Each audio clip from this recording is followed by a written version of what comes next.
বিসমিল্লাহির রহমানির রাহিম। আজকে আমি ইলিশ মাছের দো পেঁয়াজা বানাবো। এর জন্য একটা বড় সাইজের ইলিশ মাছ নিয়ে নেব। ইলিশ মাছটি কেটে ধুয়ে পরিষ্কার করে পিস পিস করে নিব। নেওয়ার পরে এতে আমি মশলা অ্যাড করব। মশলা অ্যাড করার প্রথমে আমি লবণ দিয়ে নিব 1 চা চামচ, 1 চা চামচ হলুদের গুঁড়া, 1 চা চামচ মরিচের গুঁড়া, 1 চা চামচ জিরা গুঁড়া, 1 চা চামচ ধনিয়া গুঁড়া, 1 চা চামচ সয়া সস, 1 চা চামচ ভিনেগার। এবার মশলা অ্যাড করব। এর জন্য 1 চা চামচ আদা বাটা, 1 চা চামচ রসুন বাটা আর 1 চা চামচ ধনিয়া পেস্ট দিয়ে ভালো করে ইলিশের টুকরাগুলোর উপরে মাখিয়ে নিব। ইলিশ মাছের প্রত্যেকটা ইলিশ মাছের গায়ে যেন মশলা লেগে থাকে। আলতো হাতে সবগুলো মাছ আমি মশলার দ্বারা মেখে নিব। মেখে নিয়ে 2 ঘন্টার জন্য রেস্টে রেখে দিব। আপনারা চাইলে বেশিও রাখতে পারেন। এরপর একটা ঢাকনা দিয়ে ঢেকে রাখব। এরপর 2টা টমেটো নিয়ে তার পিস পিস করে টমেটো একটা ব্লেন্ডারে নিয়ে আমি পেস্ট তৈরি করে নেব। এই পেস্টটা দিলে ইলিশ মাছের টেস্ট অনেকাংশে বেড়ে যাবে। ইলিশ মাছ খেতে সুস্বাদু হবে। এরপর আমি একটা কড়াই নিয়ে তাতে 2 টেবিল চামচ তেল আর কিছু পেঁয়াজ দিয়ে 2টা এলাচ, 2টা লং এবং 1 টুকরা কাঠ দিয়ে নেড়েচেড়ে বাদামি কালার করে তুলে নিব। এটা আমি ইলিশ মাছের ভেতরে পেস্ট করে দিব। এটা দিলে ইলিশ মাছের টেস্টটা আরও বেড়ে যাবে। এরপর একটা ফ্রাই প্যান নিয়ে নিব। ফ্রাই প্যান নিয়ে পরিমাণ মতো সরিষার তেল দিয়ে ম্যারিনেট করা ইলিশ মাছগুলা ভেজে নেব। মিডিয়াম তাপে হালকা করে বাদামি করে ভেজে নিব। খুব বেশি ভাজবো না, পোড়া পোড়া করব না, হালকা করে ভেজে নেব। ইলিশ মাছের অবশ্যই খেয়াল রাখতে হবে তাপটা যেন বেশি না হয়ে যায়। মিডিয়াম তাপে সবগুলা ইলিশ মাছ আমি ভেজে নিব।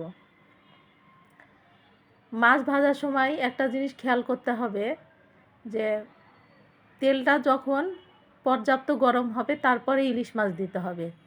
আদারওয়াইজ ইলিশ মাছ ফ্রাই প্যানের তলায় লেগে যাবে এবং মাছটা ভেঙে যাওয়ার সম্ভাবনা থাকে।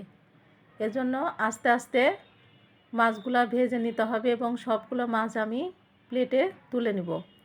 এরপর আমি যে বেরেস্তা দিয়েছিলাম সেটা আমি বেটে নিয়ে একটা ফ্রাই প্যান নিয়ে বাকি তেলগুলো ভেজে রাখা মাছের তেলগুলো দিয়ে 2 কাপ পরিমাণ পেঁয়াজ, মরিচ দিয়ে হালকা বাদামি হবে, তারপরে মশলা অ্যাড করব।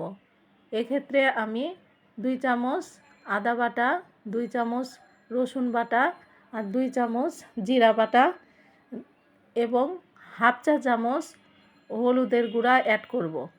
অ্যাড করে মশলাটা ভালো করে কষিয়ে নিব। ভালোভাবে কষাতে থাকব এবং ম্যারিনেট করা যেই মাছের মশলাগুলো ছিল তাতে অল্প পরিমাণ পানি দিয়ে সেটাও অ্যাড করে নেব। হাফ চা চামচ মরিচের গুঁড়া দিব। ঝাল যার যার মতো সে অনুযায়ী দিয়ে নেবেন। ভালো করে মশলাটা কষিয়ে নেব। মশলা কষানো হয়ে গেলে আমি ভেজে রাখা মাছের টুকরাগুলো দিয়ে দেব। এ পর্যায়ে খুন্তি দিয়ে খুব বেশি নাড়াচাড়া করা যাবে না, তাহলে মাছগুলো ভেঙে যাবে। এরপরে আমি টমেটো পেস্ট উপরে ছড়িয়ে দেব। দিয়ে অল্প পরিমাণ পানি দিয়ে একটা ঢাকনা দিয়ে ঢেকে রাখব এবং 10 মিনিটের মতো রান্না করব।